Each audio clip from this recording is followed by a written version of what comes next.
Bhuvanagiri MLA కుంభం అనిల్ కుమార్ రెడ్డి సొంత ఊరైన వలిగొండలో MLA కుటుంబ సభ్యులకి సర్పంచ్ టికెట్ ఇవ్వడం సరైనది కాదని, అందుకే బీసీ వర్గం నుండి తాను పోటీ చేస్తున్నానని బీఆర్ఎస్ పార్టీ సర్పంచ్ అభ్యర్థి పల్సం రమేష్ అన్నారు. వలిగొండ సర్పంచ్ అభ్యర్థిగా ప్రతి ఇంటి గడప గడప తిరుగుతూ తనను భారీ మెజారిటీతో గెలిపించాలని ఓట్లను కోరారు. ఆయన మాట్లాడుతూ గతంలో తాను సర్పంచ్ గా ఉన్నప్పుడు తాను చేసిన అభివృద్ధి తప్ప అనంతరం వచ్చిన వారు చేసిన అభివృద్ధి ఎక్కడ కనిపించడం లేదని ఆయన అన్నారు. తనను భారీ మెజారిటీతో గెలిపించే వలిగొండ గ్రామాన్ని మోడల్ గ్రామ పంచాయతీగా తీర్చిదిద్దుతానని అన్నారు. గ్రామంలో ఎలాంటి సమస్యలు లేకుండా ప్రతి ఇంటి సమస్యను పరిష్కరిస్తారని హామీ ఇచ్చారు.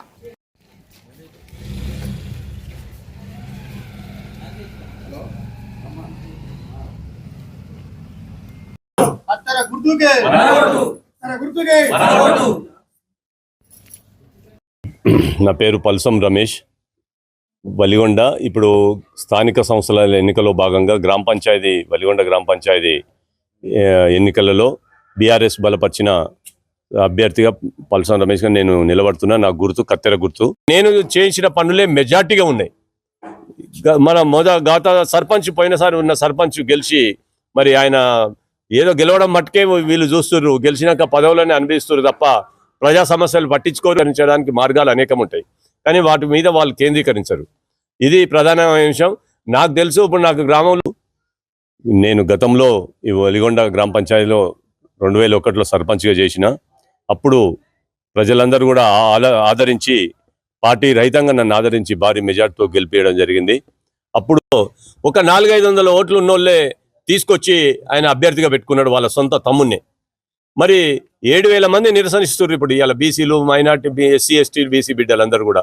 మరి ఇంతమందిలో మరి ఎమ్మెల్యేలు, ముఖ్యమంత్రులు, మినిస్టర్లు అంతా వాళ్ళే ఉంటారు. కనీసం ఒక గ్రామాలలో సర్పంచులు కూడా ఈ బీసీ బిడ్డలకు అర్హత లేదా అని చెప్పేసి ప్రజలు అందరూ కూడా ప్రశ్నిస్తున్నారు.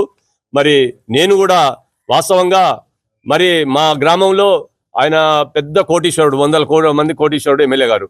ఆయనకు పోటీ చేయాలంటేనే మా తన వార్డు మెంబర్లు భయపడుతున్నారు, సర్పంచులు భయపడుతున్నారు.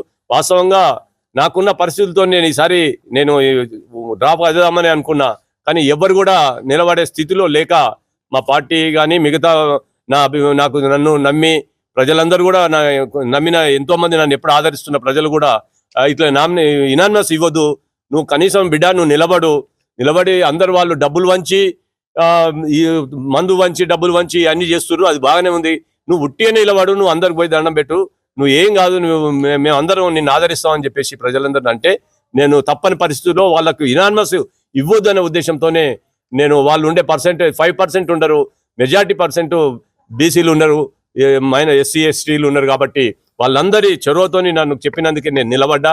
ఇప్పుడు కూడా నేను విజ్ఞప్తి చేస్తున్న ప్రజలందరికీ కూడా, మెజార్టీ ప్రజలు మరి 5% ప్రజలని ఎంత శాతం అని మనం వాళ్ళని మోద్దాం. ఇంకా మరి ఆయన ఒక్కటి చాలు ఎమ్మెల్యే ఉండి, మరి ఆయన మనిషిని సొంత మనిషిని పెట్టుకోవాల్సిన అవసరం లేదు. ఇంకొకటి ఏంటంటే, నిన్న మొన్న 2 ఏళ్ల నుంచి ఒక బీసీ బిడ్డని నీకు సీట్ ఇస్తా అని చెప్పేసి దగ్గరికి వచ్చినాక జనాలే అనుకుంటారు ఇక్కడ వలిగొండ ప్రజలు. దగ్గరికి రాగానే ఈ గ్రామ పంచాయతీ మళ్ళీ రిజర్వేషన్ మార్చి తన సొంత తమ్మునికి ఇచ్చుకుంటూ ఆ బీసీ బిడ్డ గొంతు కోసిండు అని చెప్పేసి ప్రజలందరూ అంటున్నారు. మరి దానికి వాస్తవంగా కూడా కనపడుతుంది, ప్రజలు అనడమే కాదు. మరి ఆ పిల్లాన్ని పాపం పైసలన్నీ ఖర్చు పెట్టుకుంటున్నారు 2 ఏళ్ల నుంచి. ఇప్పుడు ఆయన పోటీలో లేకుండా జనరల్ కాబట్టి, మరి జనరల్లో అందరికీ అర్హులే జనరల్లో పోటీ చేయడానికి, బీసీలు ఎస్సీలు ప్రతి ఒక్కరు పోటీ చేయడానికి అర్హులు. మరి జనరల్ అయితేనే వాళ్ళ హక్కు కాదు పోటీ చేయడానికి, ఒక్కలే మరి వాళ్ళు చేయడానికి దొరలు చేయడానికి హక్కు కాదు ఇది. మరి అది గమనించి మరి అతను వాస్తవంగా దీనికి ఆయన కనుక ఇక్కడ బీసీ బిడ్డకే టికెట్ ఇస్తే మరి ఆదర్శంగా ఉండే నియోజకవర్గ వాస్తవంగా ఎమ్మెల్యే గారు మరి అది మరిమర్చి స్వార్థంతో వాళ్ళ తమ్మునికి సీట్ ఇచ్చి నిరూపించుకుంటూ వాళ్ళ ఉద్దేశం ఏందో, వాళ్ళ మనస్తత్వం ఏందో ప్రజలు అర్థం చేసుకుంటారు ఇప్పుడు. కాబట్టి ప్రజలకు మరొకసారి విజ్ఞప్తి చేస్తున్నా, నేను ఒక బీసీ బిడ్డగా, ప్రజా సమస్యలు తెలిసినోనిగా, ప్రజా సమస్యలు ఎన్నో పట్టించుకొని ఇప్పటికీ గ్రామాన్ని డెవలప్ చేసిన అందరి సహకారం, పెద్దలు మాజీ ఎమ్మెల్యే శేఖర్ రెడ్డి గారి సహకారంతో, అక్కడ నేను సర్పంచ్ ఉన్నప్పుడు పురుషోత్తమ్ రెడ్డి గారు ఉండే మాజీ ఎమ్మెల్యే, అతని సహకారంతో ఫస్ట్ నేను వలిగొండ సీసీ రోడ్ వేసింది పురుషోత్తమ్ రెడ్డి గారు మనకు సహకరించి ఫండ్ పెట్టిండు. వలిగొండ రాజీవ్ గాంధీ బొమ్మ నుంచి గుట్ట కింది దాకా నింగరాజపల్లి రోడ్లో. ఆ విధంగా ఎమ్మెల్యే గారితో తీసుకొచ్చి నేను ఇక్కడ గ్రామ పంచాయతీ నిధులతోని ఎస్సీ వార్డులో కమ్యూనిటీ హాల్ కట్టింటిమి. దానికి ఎమ్మెల్యే గారిని తీసుకొచ్చి పురుషోత్తమ్ రెడ్డి గారితోనే ప్రారంభోత్సవం చేయించడం జరిగింది, ఫౌండేషన్ స్టోన్ వేపించడం జరిగింది. అంటే మేము ఏ పార్టీ ఉన్నా పర్లేదు, పైన ఏ పార్టీ ఉన్నా పర్లేదు, మేము వాళ్ళ సహకారం తీసుకొని పనిచేస్తాం, అధికారుల సహకారం, ఎమ్మెల్యే గారి సహకారం. అది గుర్తించి ప్రజలు నన్ను మళ్ళీ ఒకసారి నువ్వు ఉండు బిడ్డ అని చెప్పేసి అంటేనే నేను పోటీ చేయడం జరిగింది. మరి ప్రజలందరూ కూడా నన్ను బీసీ బిడ్డగా ఆదరిస్తారని చెప్పేసి మరొకసారి మిమ్మల్ని మీకు ఒలిగొండ గ్రామానికి, మన ఒలిగొండ గ్రామానికి సేవలు అందిస్తానికి మీరు నన్ను మళ్ళీ నిలబెట్టి గెలిపిస్తారని చెప్పేసి విజ్ఞప్తి చేస్తూ, అత్యధిక మెజారిటీతో గెలిపిస్తారని చెప్పేసి విజ్ఞప్తి చేస్తూ కత్తెర గుర్తుకు ఓటేసి గెలిపించాల్సిందిగా ప్రార్థిస్తున్నా.